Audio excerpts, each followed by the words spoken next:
One of the things he explained to me about Tina, my character, is that she's in analytics, and that Topher's character is in polls. And in some ways, that represents, Tina represents sort of the future of how they kind of run these campaigns, and sort of treats Topher like he's in the past.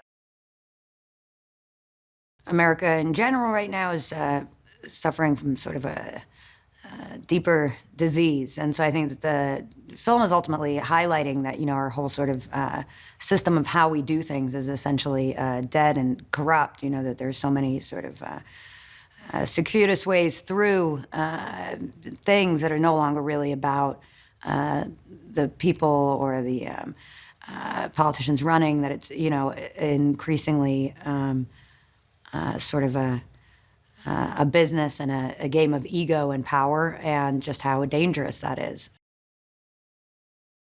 Anytime we can kind of, use comedy or the arts to kind of shed a light in a greater sense about the absurdity of the situation that we find ourselves in, is always great. I personally am, and it feels like the movie is sort of aligned with this, which is like, I don't think it's really about, blaming anyone or creating, additional divisiveness, or sort of anybody ever saying this is right and this is wrong. I think it's, you're like, this is stupid and this is smart. I think that it's really sort of the joy, in a way, of,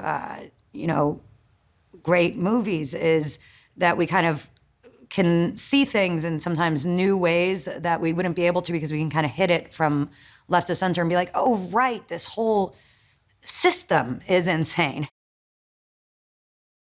When Gary, Steve Carell's character, sort of sees this very, substantive kind of war hero speaking to his own sort of democratic beliefs, he kind of decides to come to town and sort of run a campaign to try to get him elected and kind of flip this otherwise red state blue. And he's promptly followed by Rose Byrne's character, who comes in and she says, like, no, we're going to keep it red. And it really ends up sort of comedically highlighting the absurdity, the surreal way in which sort of we've begun to run elections.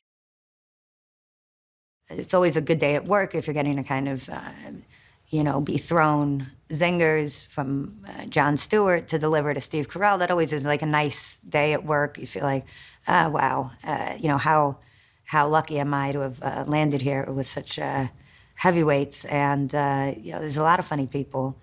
And it's fun to, be a part of that team.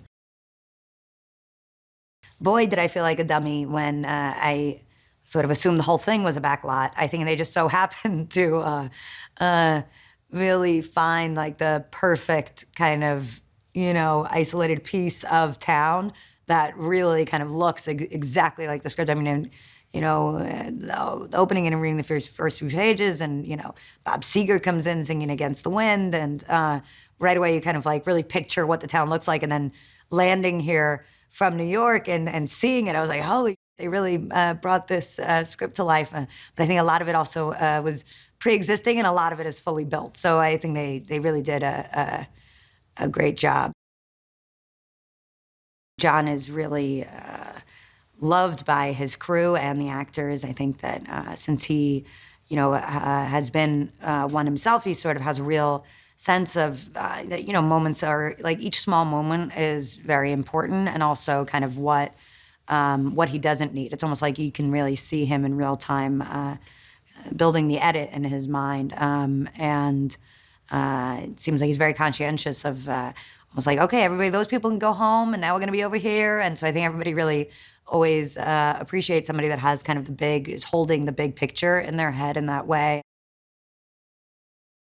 He has this sort of seemingly limitless supply of political zingers and directions to take things in. So it's very exciting in that it feels so all-purpose, that you're with one of the funniest people of all time, and also one of the most brilliant. And as particular to things that are in the realm of sort of politics and backdoor dealing, something that frankly is not really my deepest interest level, is it's incredible to have that kind of resource to lean on.